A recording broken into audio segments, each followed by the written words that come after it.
આજનો વિડીયો બનાવવાનો અમારો કોઈ વિચાર ન હતો. આજે બીજા એક મહત્ત્વના ટૉપિક પર વિડીયો આવવાનો હતો, પણ પાછલા વિડીયોમાં અમુક લોકોની કમેન્ટ્સ જોઈને એવું લાગ્યું કે હજી અમુક લોકોની આંખ ખોલવી બહુ જ જરૂરી છે. આપણો છેલ્લો વિડીયો મોરારી બાપુના નિવેદન પર હતો, જેની લિંક ડિસ્ક્રિપ્શન બોક્સમાં આપેલી છે. એ વિડીયો જોઈને જાહેર જનતાએ જ નક્કી કર્યું કે કોણ સનાતની છે અને કોણ નથી. આપણે આજે અમુક લોકોની કમેન્ટ્સનું વિશ્લેષણ કરીશું અને લોકોની નજર ચોખ્ખી કરીશું, કેમ કે સત્ય જોયા પછી પણ ઘણા લોકો એને સ્વીકારી નથી રહ્યા. ઘણા લોકોએ કોમેન્ટ્સમાં મોરારી બાપુનો વિરોધ કર્યો, તો અમુક લોકો મોરારી બાપુના સમર્થનમાં આવ્યા. એક ભગતે મોરારી બાપુને અનાસક્ત યોગી કહી દીધા, તો વળી એક ભગતે મોરારી બાપુને ચુસ્ત સનાતની કીધા. જો કે અમને કોઈ પ્રોબ્લેમ નથી જો લોકો એમને સનાતની માને, પણ મોરારી બાપુના પોતાના શબ્દો જ કહે છે કે सनातन धर्मावलंबियों को 5 देव की पूजा करनी चाहिए. पहले तो गणपति, दूसरा सूर्य, तीसरा भगवान विष्णु, चौथा भगवान शंकर और पांचवी माँ पार्वती. ये 5 देव की निंदा करे तो उसको और कुछ नहीं कहना, इतना समझना कि वो सनातन धर्मी नहीं है. તો આવો એક વાયરલ વિડીયો જોઈએ અને પછી અમુક કમેન્ટ્સના જવાબ આપીએ. ये बापू नहीं है, डाकू है. महादेव बार बार विनती की निज गणों ने, महाराज ये दिगंबर बनकर शादी में नहीं जाया जाता, लोक मर्यादा है, लेकिन मैंने कपड़ा फेरવાનું ફાવે નહીં શંકર કે, लेकिन પરણવા જવું છે સસરો हिमालय, तो क्या करे, फ्रॉक सीवड़ावो, फ्रॉक शंकर की मीडी मीडी कराओ. ऐसा मानस में देखने में जाना, लिखा नहीं है, आ लखवा वाला भूली गया, ये બધું હું હવે કરું છું. તો એક સ્કર્ટ, એ મૃગચર્મ ફ્રોક નહીં તો બીજું શું છે. અમારે ભવાઈમાં જૂના જમાનામાં ભવાઈ થતી, હિરણ્યકશિપુ બને, કાળા કપડાં પહેરે અને એ ઓલું જે પહેરે એમાં એક એક પટ્ટો આમ આમ હોય ને. આ શંકરે જે મૃગચર્મ પહેર્યું એમાં એક બાજુ વાઘનો આમ પગ લટકે છે, એક આમ લટકે છે, એ ફ્રોક પહેર્યું, સ્કર્ટ. શંકરને કીધું ઉપરનું બ્લાઉઝ, હું પુરુષ છું, ब्लाउज नहीं पहनूंगा. गणों ने आपस में इमरजेंसी मीटिंग की. प्रेसिडेंट ने कहा आने भोड़वीन परणावी देवाय. ये मुरारी बापू ने बापू कहने में संकोच होता है, अब तो पापू कहना चाहिए, क्योंकि उन्होंने बड़ा पाप किया है, ऐसा हम मानते हैं. આ વિડીયો જોયા પછી શું લાગે છે મિત્રો? બાપુ ચુસ્ત સનાતની છે? બાપુ અનાસક્ત યોગી છે? આ ભગત અમને એવું પણ પૂછી રહ્યા છે કે અમે નિર્ણય કરનારા કોણ? અમારા પૂજ્ય તો શંકરાચાર્યજી છે. તો તમે જોયું કે શંકરાચાર્ય અવિમુક્તેશ્વરાનંદજીએ પણ મોરારી બાપુને શું કહે છે. સાવ સાચી વાત છે તમારી. અમે નિર્ણય કરનારા કોણ?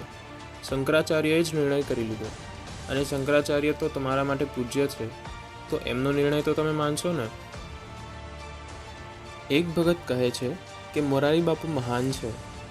જો આ વિડીયો જોયા પછી પણ મોરારી બાપુ મહાન લાગતા હોય તો ભગવાન જ ભલું કરે હિન્દુ ધર્મનું.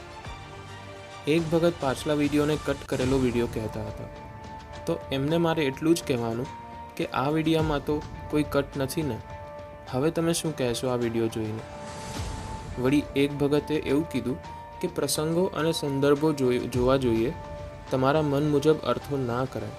તો ચાલો એક બહુ જ પ્રચલિત વિડીયો જોઈએ. મહારાજ કે અમે જ્યારે દ્વારિકા ગયેલા અને દ્વારિકા પતિએ અમને પ્રાર્થના કરેલી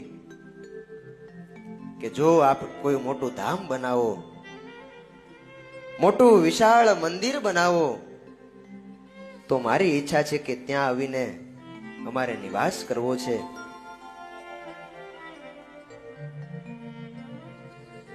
આ વાત એને વર્ષો પસાર થઈ ગયા. મહારાજ કહે બસ હવે એ વાતને સત્ય થવાનો સમય આવ્યો. મસ્તક ઉપર કોઈના કોમળ હાથનો સ્પર્શ થયો.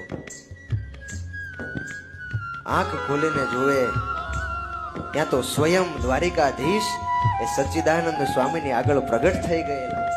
ચિંતા ન કરો, એક સ્વરૂપે હું તમારી સાથે આવીશ. એવી રીતે દ્વારિકાધીશ વડતાલ આવવા માટે સ્વામીની સાથે નીકળ્યા છે. મોરારી બાપુની હકીકત બારે આવવા લાગી એટલે આપણને યાદ આવવા લાગ્યું કે વિડીયો કટ કરેલો છે, પ્રસંગો અને સંદર્ભો જોવા જોઈએ વગેરે. પણ જ્યારે આ નીલકંઠચરણ સ્વામીના 3 વિડીયોને કટ કરી દીધા અને એકબીજા સાથે જોડીને વિડીયો વાયરલ કરી દીધો ત્યારે કોઈને આ વાત યાદ નહોતી આવતી. જ્યારે આ યુવાન સંતને વાંક વગર ખોટી રીતે બદનામ કરી દેવાયા ત્યારે તમને સંદર્ભ યાદ નહોતા આવતા.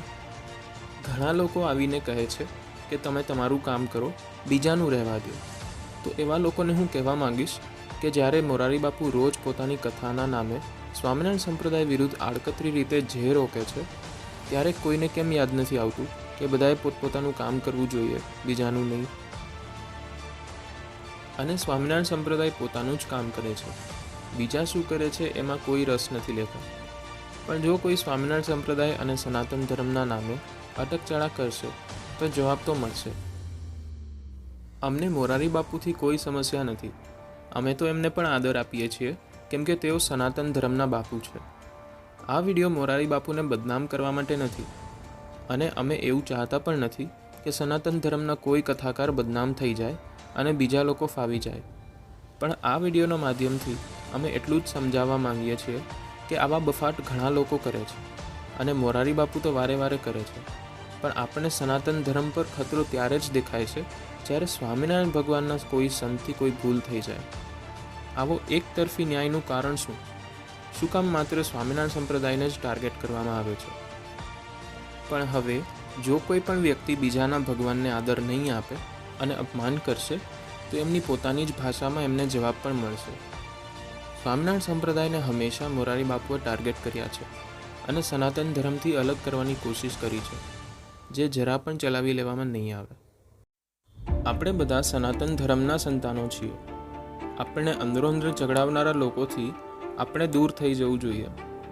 અત્યારે દેશમાં એવી સ્થિતિ છે કે જો આપણે એક થઈને રહીશું તો જ આપણું ભલું થશે. આ નાની વાત જેને સમજાઈ જાય તેને વંદન, અને ના સમજાય એનું સ્વાગત છે અમારા કમેન્ટ બોક્સમાં. લોકોની આંખ ખોલવા માટે અને સનાતન સત્યને ઉજાગર કરવા માટે અમે મહેનત કરતા રહીશું.